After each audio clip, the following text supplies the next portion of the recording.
What is going on, you Stallions and Stallionettes? AK40 Kevin here in the gamer heaven. Unfortunately, we got to talk about CD Projekt Red and Cyberpunk 2077, and not in a good light. This is about our console brethren basically getting absolutely unacceptable performance, and the way CD Projekt Red actually swept that under the rug with a big slimy broom and didn't allow any reviewers to review the console version prior to release because they knew the condition it was in, and they were vindictively purposely trying to get people to only review the PC version, sign iron trap NDAs or non-disclosure agreements where they could only talk about the positives and not any of the bugs and glitches they were encountering, even on the PC version, but primarily what is being seen on consoles here. And this does include the new gen consoles as well, the Series S and X and the PS5. I will be covering those specifically in this video, as well as the previous generation PS4, PS4 Pro, Xbox One, One S, and One X.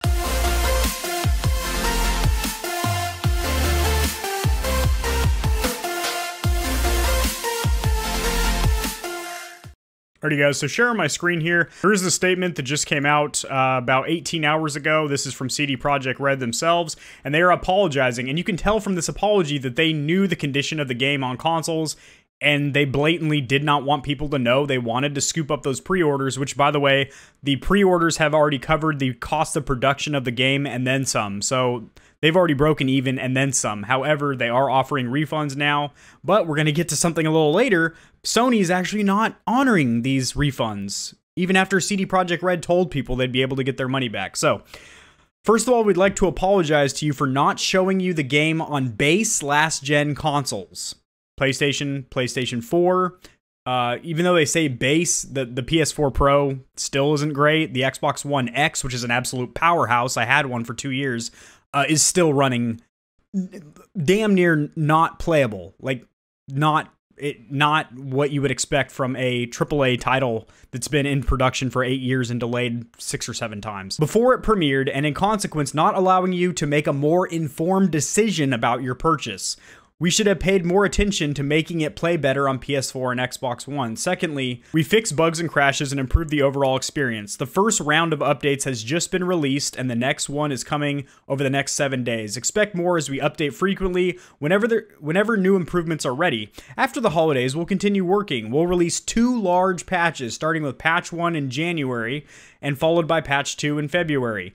That's still, I mean, granted, that's close, but it's still like time you have to wait before you can play this on console. And also, I want to mention this real quick before I keep reading. This game was originally supposed to be for PS4 and Xbox One, and PC, obviously. But without the delays, this game was set to be released before the PS5 and Xbox Series was even announced. So this game should have been optimized for these consoles, and it's not. Like, you look at Grand Theft Auto 5, how that runs on a stock PS4 or Xbox One, it looks night and day. I mean, literally, like, I'm going to make a separate video showing some of the footage of a base PS4 and an Xbox One. There's hardly any draw distance. The crowds are cut down to about a quarter of the sizes on PC. NPCs don't render till they're right up in front of you, and sometimes not at all. Their faces just look smooth and blurry with no realistic textures. There's game crashing bugs where you get a blue screen of death or you need to completely restart your console. Not just the game, not just reset from the checkpoint, but literally restart your console to get the game to unfuck itself. Together, these should fix most of the prominent problems gamers are facing on last-gen consoles. We will be informing you about the contents of each patch ahead of their release. They won't make the game on last-gen look like it's running on a high-spec PC or next-gen console, but it will be closer to that experience than it is now. After playing this game on PC, I don't think it should be on 7-year-old hardware, to be honest. Even the PS5 or PS4 Pro and the Xbox One X, which are absolute, powerhouses, especially the One X, that thing is a monster. It's still, I mean, and even the Series S, which I own one, I think would struggle. I think the Series X and the PS5, if optimized properly, because the versions you have right now that you can play on those consoles are just up-resed or slightly updated versions. So the PS5 is playing a PS4 Pro version with an uncapped frame rate, and the Xbox Series has a slightly buffed version of the Xbox One X. So they're not a full-on exclusive proprietary game for the new consoles. It hasn't been optimized for that yet. I think those versions, once CD Projekt Red actually gets a development team together to look at the hardware in those consoles and optimize for the game, I think it will actually be pretty solid on those consoles. The Series S, I think, will stress a little bit with the game. I mean, granted, the really fast SSD and the, lightning fast APU and the 120 frames and all that stuff will help a little bit, but honestly, the Series S has about a third of the processing power as the Series X and PS5, so I think that would even strain with it. Like, as of now, PC is the only definitive way to play this game. Like, it is the way to play the game, and I'm not just saying that because I'm playing it on PC. I have played it on PS4, and I have played it on my Xbox Series S, and it was abso-fucking-lutely pitiful. And I will have gameplay videos of that for my console, and you can compare it to my stream. I have streamed about 10 hours live on Twitch TV and Facebook Gaming from my PC. Every time I play CP77, I am live on both those platforms, so catch me over there. My links are in the description below. I would definitely appreciate a follow over there, as I am trying to grow those platforms to encourage me to get back into streaming. All right, now they're going to offer their refund. Finally, we would always like everyone who buys our games to be satisfied with the purchase. However, we would appreciate it if you would give us a chance. But if you are not pleased with our game on the console and do not want to wait for updates, January and February, for just the first 2 major updates, there's going to be a lot more after that, so you might be waiting for a while till it's actually, like, playable. You can opt to refund your copy. For copies purchased digitally, please use the refund system of PSN or Xbox respectively. Don't think you're going to get it from PSN. I'll cover that in a minute. For boxed versions, not very many people buy physical copies anymore, but anyway, for boxed versions, please first try to get a refund at the store where you bought the game. Good luck with that. Should this not be possible, it's probably not, please contact us at wedon'tgiveafuck@cdprojectred.com, and we'll do our best to help you. Starting from today, you can contact us for a week up until December 21st. Humbly, the team over at CD Projekt Red. P.S. PC gamers will also be getting regular updates and fixes improving the game. Awesome, because I just made a video I uploaded yesterday with my compilation of bugs and glitches that I've encountered on the PC, which is the superior version, the only version that you can really call it, like, close to what the vision of the game was. And they weren't crazy. Out of the 10 hours I streamed live playing this damn game, there was only one instance where it was an actual gameplay bug, and I had to restart from a checkpoint that was only 3 minutes prior to the glitch, so I didn't lose a whole lot of time or anything like that. But there was a ton of cosmetic glitches where people would walk through walls, NPCs would bounce into each other, he was holding a shotgun with, like, his hand through it, just little things like that.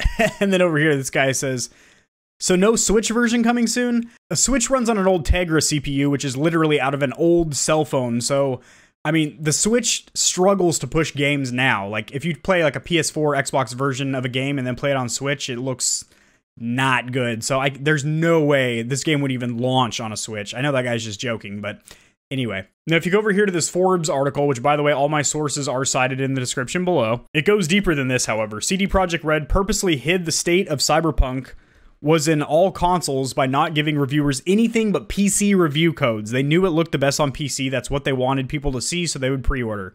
And making them sign ironclad NDAs, which they couldn't talk about any bugs that they were experiencing until the embargo was up, when the game was already public. And even then, they were not allowed to show footage of their own gameplay until after the reviews went up. And that's not the end of it.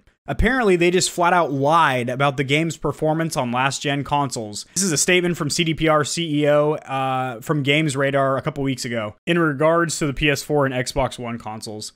It looks surprisingly good, I would say, for such a huge world. Get the fuck out. GTA 5 is a huge open-world game, and that's pretty well optimized from Rockstar Games to run well on the PS4 and Xbox One. Granted, looks better on the Pro and the One X, and even better on the Series X and the PS5. But I mean, it's playable. The frame rate isn't dipping down into the 15s, which PS4 and Xbox One are capped at 30 frames per second for Cyberpunk. But it goes down into the 15 range when you're out in the open world driving down, you know, the city and stuff.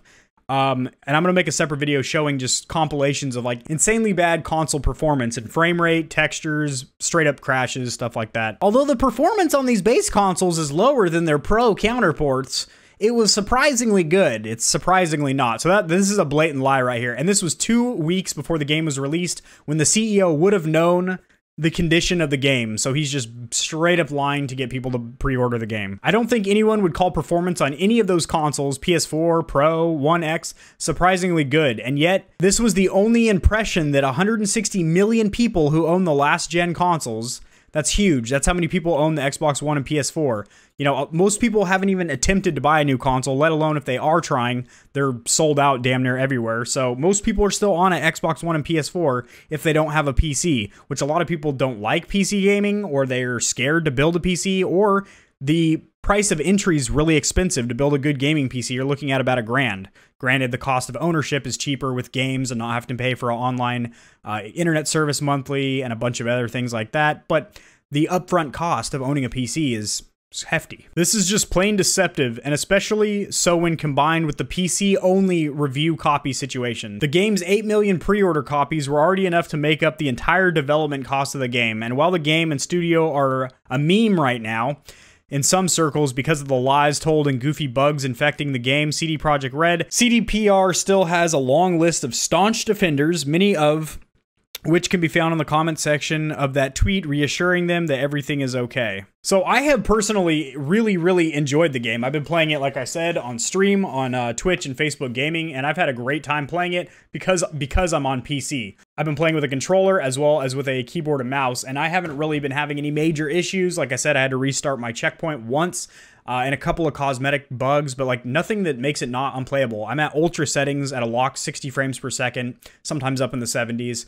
That's ultra everything, ray tracing off, and it looks good. And you know, I don't have the ballerest PC in the world. I have a 2060 Super. It's good, but like it's not a 3090 or anything like that. Now, this article here from Push Square, which was uploaded 3.5 hours ago, talks about how Sony is denying refunds for the PS4 and optimized PS5 version of Cyberpunk 2077. Now, if you look at some of these chats here, there's a few of them. I got one pulled up right here. This is an actual customer service chat with PlayStation. They are not allowing refunds, and they're telling people to wait for the January-February patch. So they're not even honoring what CD Projekt Red said they would do with the refund. They're telling them to wait for the patch, which will come out January and February. And there's still going to be minute bugs and glitches after those major patches. As informed on a recent post by CD Projekt Red, 2 large game patches will be released in Jan-Feb that should resolve many of the issues you're currently experiencing. Our cancellation policy has been reviewed, and at the moment, the content cannot be refunded. We kindly ask that you please wait, keep an eye on the updates and a finger in your ass. We appreciate your kindness, understanding, and submissiveness. Damn, Sony. Damn, you did them dirty. Yeah, I gotta say, that is absolutely crazy that Sony's not honoring this, because a lot of people don't want to wait till January, February when they could use that money to buy another game, you know? $60 is a lot. They could spend that on another game, or 3 used games or something like that. I don't know. The fact they're not honoring the refund is absolutely insane to me. It really is. But anyway, yeah, I have enjoyed Cyberpunk so far. Catch me over there at Facebook Gaming and Twitch. We'll slap some corpos around as a dirty nomad, boys. But, yeah, guys, I'm sorry. If you're on console, that's all you have to play with, and we're really excited about this game, as it is a pretty amazing game. It's just not where it needs to be for the PS4 and Xbox One, or even the new gen consoles. Like I said, those are just slightly buffed versions of the PS4 and Xbox One. Those are not proprietary standalone versions for the PS5 and Xbox One X. Those versions will be coming out at a later date with the, you know, higher frame rate, ray tracing, DLSS, HDR, all that other good stuff. But for now, PC is where you got to play it, boys. That's going to do it. I'll see you in the next video. Peace.